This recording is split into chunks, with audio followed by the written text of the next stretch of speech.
The issue I find myself having is that a lot of my friends, they start studying, they memorize where it says, okay, if you have an if, then that's an indicator of a conditional statement and such. But as I'm reading through these questions, I'm more so just focused on the content and kind of understanding the content and not really identifying what's the premise, where's the conclusion.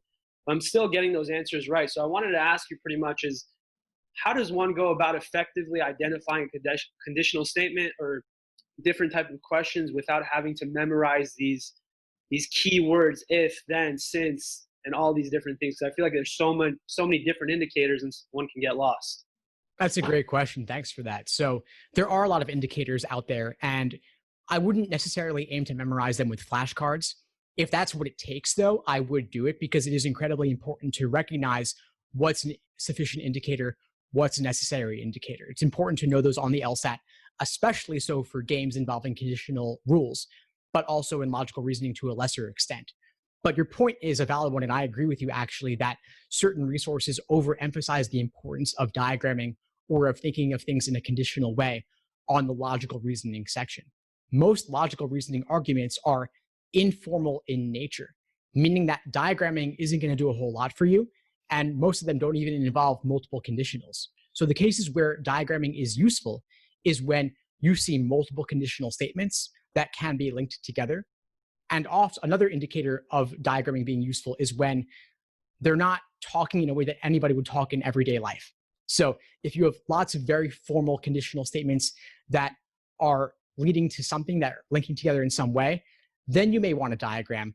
But for most question types, diagramming is not going to help you. And the thing you mentioned about engaging in a real world sense is what I recommend as well. So for example, necessary assumption questions are always informal. I would never diagram those. You diagram sometimes on must be trues, sometimes sufficient assumption questions, sometimes parallel questions, but most logical reasoning question types, conditionality and formal logic doesn't really come into play.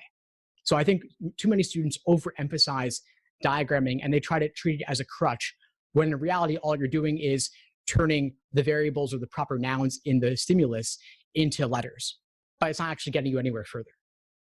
Got it. So would you say you recommend memorizing those if, since, then, and kind of having those as indicators, but not actually diagramming it, more so just memorizing those for familiarity? Overall, yes, but the only thing I would change there is I wouldn't say to memorize them in a deliberate way. I think this is best done when it happens more organically through exposure to the material. But if you're finding that it just is not sticking with you, what the indicator words mean, then I would take that step of actually doing flashcards. Thanks for tuning into the show. Please subscribe if you haven't done so already to be notified of new episodes as I release them.